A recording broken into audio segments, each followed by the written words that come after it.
নমস্কার, নিউজ 18 বাংলায় আপনাদের সকলকে স্বাগত। আপনাদের সঙ্গে রয়েছি আমি সোনিয়া এবং নজর রাখতেই হচ্ছে কারণ ষষ্ঠ দফায় দেশের মোট 57টি আসনে ভোট গ্রহণ হবে সকাল 7টা থেকে। তবে তার আগে প্রত্যেকটা আপডেট আমরা আপনাদের সামনে তুলে ধরবো এবং ভোট গ্রহণ শুরু হওয়ার পরে তো তুলে ধরবোই। আর তার মধ্যেই রয়েছে বাংলার 8টি আসন, পুরুলিয়া, বাঁকুড়া, বিষ্ণুপুর, তমলুক, ঘাটাল, কাঁথি, ঝাড়গ্রাম এবং মেদিনীপুর।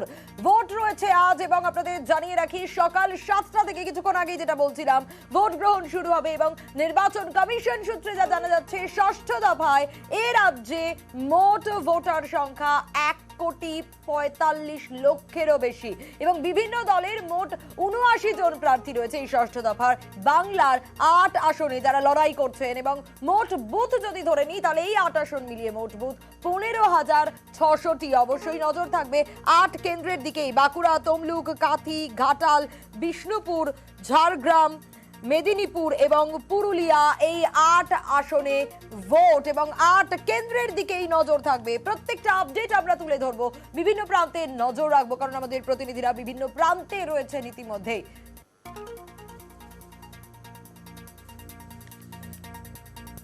এবং শুরুতেই আমরা নজর রাখার চেষ্টা করব পুরুলিয়ার দিকে। একটু পুরুলিয়া এই লোকসভা কেন্দ্রের দিকে যদি আমরা নজর রাখি তাহলে এই পুরুলিয়ার মধ্যে বলরামপুর, বাঘমুন্ডি, জয়পুর, পুরুলিয়া, মানবাজার, কাশীপুর ও পাড়া, এই 7টি বিধানসভা রয়েছে এবং বলরামপুরের দিকেই আমরা একটু নজর রাখার চেষ্টা করব। ইন্দ্র আমাদের প্রতিনিধি রয়েছেন আমাদের সঙ্গে। ইন্দ্র, এই মুহূর্তে তুমি ঠিক যেখানে রয়েছে সেখানকার ছবিটা তো জানতে চাইবই অবশ্যই। পুরুলিয়া কেন্দ্র বলরামপুর বিধানসভার মধ্যেই তুমি রয়েছো এবং সেখানে কি ইতিমধ্যে মকপোল শুরু হয়েছে না হবে, ঠিক ছবিটা কি? দেখো, পুরুলিয়ার একেবারে লোকসভা কেন্দ্রের একেবারে বলরামপুর বিধানসভার যে আমরা বুথে দাঁড়িয়ে রয়েছি, শিমুলিয়া প্রাথমিক বিদ্যালয়ের বুথে, এবং সেখানে দুটি বুথ রয়েছে। তার মধ্যে একটিতে ইতিমধ্যেই মকপোল শুরু হয়ে গেছে। ভোট প্রক্রিয়া একেবারে নির্দিষ্ট সময়ে যাতে ভোট শুরু করা যায় তার চূড়ান্ত প্রস্তুতি চলছে, কিন্তু আরেকটি বুথে দেখা যাচ্ছে এজেন্ট না আসার ফলে তাদের অপেক্ষা করতে হচ্ছে মকপলের জন্য। ফলে স্বাভাবিকভাবেই একটু দেরি হবে, যেমন একটি বুথে তেমনি একটি বুথে ভোট প্রক্রিয়া শুরু হয়ে যাবে সঠিক সময়ে, তেমনটাই আশাবাদী ভোটকর্মীরা। অন্যদিকে একেবারেই কড়া নিরাপত্তা, একেবারেই যেটা কেন্দ্র বাহিনী, প্রতিটি বুথে 2 জন করে কেন্দ্র বাহিনী থাকছে, রাজ্য পুলিশ থাকছে বাইরে, ভোটারদের তারা লাইন ঠিক করবে। ফলে স্বাভাবিকভাবেই যে বুথগুলো রয়েছে কড়া নিরাপত্তার সাথে রয়েছে এবং চূড়ান্ত প্রস্তুতি চলছে যাতে নির্দিষ্ট সময়ে ভোট প্রক্রিয়া শুরু করা যায়। যদিও ভোটাররা এখনো অবধি আসেনি কেউ, তবে একেবারেই যারা ভোটকর্মী রয়েছে তারা যে অফিসিয়াল কাজ রয়েছে, কাগজ কলমের যে কাজপত্র নিয়মপত্র রয়েছে সেগুলো সব ফিল আপ করছে, কাজ করছে এবং এজেন্টদের সাথে কথা বলছে। মকপোল শুরু হয়ে গেছে একটি বুথে এজেন্ট না আসার কারণে মকপোল এখনো শুরু হয়নি। নিরাপত্তা রক্ষীরা ইতিমধ্যেই দাঁড়িয়ে রয়েছে বুথের বিভিন্ন জায়গায়। ফলে স্বাভাবিকভাবেই ভোট প্রক্রিয়া শুরু হয়ে গেছে, ভোট প্রক্রিয়ার প্রস্তুতি শুরু হয়ে গেছে বলরামপুর পুরুলিয়ার লোকসভা কেন্দ্রের বলরামপুর বিধানসভার শিমুলিয়া বুথে। এবং আমরা দেখতে পাচ্ছি নিরাপত্তা রক্ষীরা টহল দিচ্ছে এবং ভোট কর্মী যারা রয়েছে তারা একেবারে যে কাজগুলো করার সেগুলোই করছে। সিসিটিভি নজরদারি রয়েছে। একেবারেই পুরুলিয়া লোকসভা কেন্দ্রে যে ভোট 7টা থেকে 5টা অবধি ভোট চলবে তারই প্রস্তুতি চলছে। জেলার বিভিন্ন জায়গায় আমরা খোঁজ নিয়ে জানতে পেরেছি এবং এই বুথে একেবারে শিমুলিয়া বুথে আমরা যেখানে রয়েছি সেখানে এজেন্টরা এসে গেছে একটি বুথে এবং মকপোল শুরু হয়ে গেছে। যেমনটা বললাম তোমাকে, নিরাপত্তা রক্ষীরা রয়েছে এবং নিরাপত্তা রক্ষীরা একেবারে ভোট কেন্দ্রের চারদিক একেবারে ঘুরে দেখছেন। এখানে 4 জন কেন্দ্র বাহিনী রয়েছে, রাজ্য পুলিশ রয়েছে।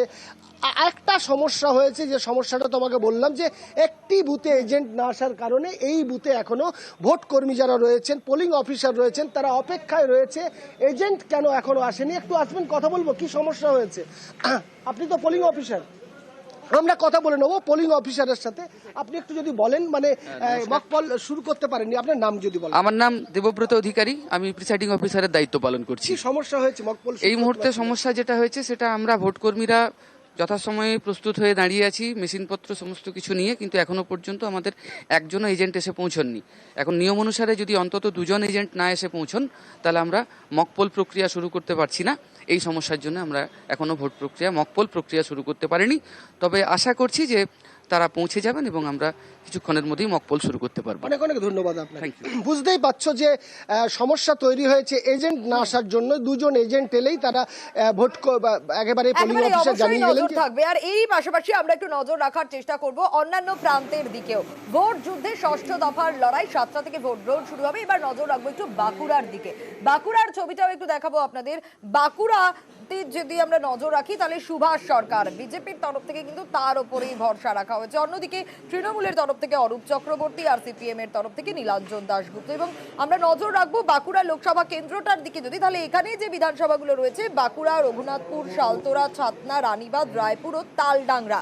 রঞ্জিত আমাদের প্রতিনিধি রয়েছেন আমাদের সঙ্গে। রঞ্জিত, এই মুহূর্তে তুমি বাঁকুড়ার ঠিক যে জায়গায় রয়েছো সেখানকার ছবিটা যেরকম জানতে চাইবো, তারই পাশাপাশি মক পোলিং কি শুরু হয়ে গিয়েছে? কারণ সময়ের অপেক্ষা আর কিছুক্ষণ, তারপরেই 7টা থেকে ভোট গ্রহণ শুরু হবে।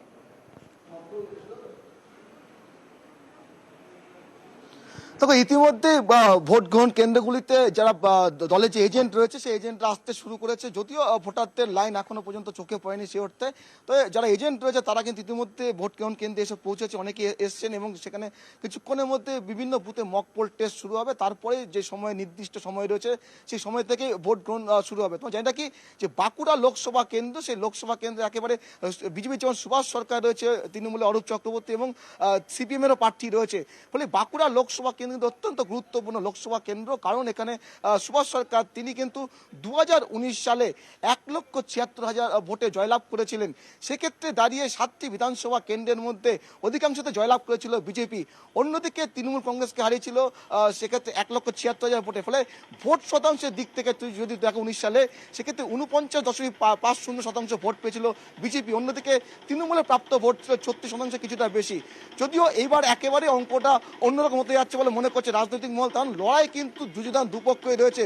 অন্যদিকে সিপিআইএম কিন্তু পিছপা হয়নি।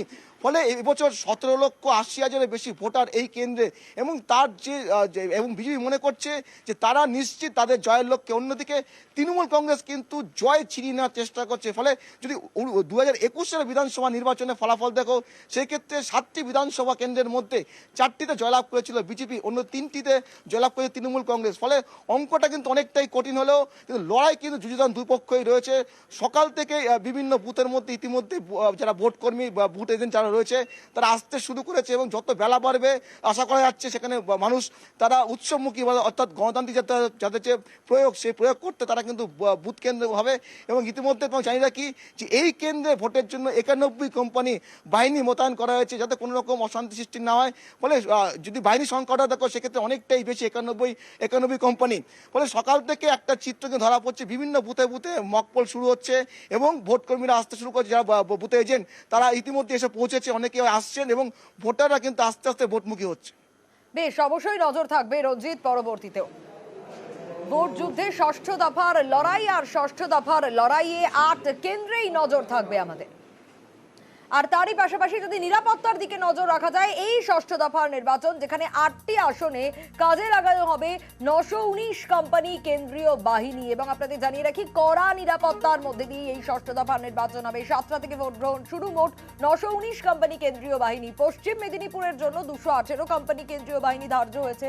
বাঁকুড়ার দিকে যদি নজর রাখি 178 কোম্পানি, ঝাড়গ্রামের দিকে যদি নজর রাখি 133 কোম্পানি, পূর্ব মেদিনীপুরে 237 কোম্পানি, পুরুলিয়ায় 137 কোম্পানি কেন্দ্রীয় বাহিনী। আর যদি রাজ্য পুলিশের কথা বলি, রাজ্য পুলিশও মোতায়েন থাকবে সব জায়গায়, এবং মোট রাজ্য পুলিশ মোতায়েনের সংখ্যা 29,468।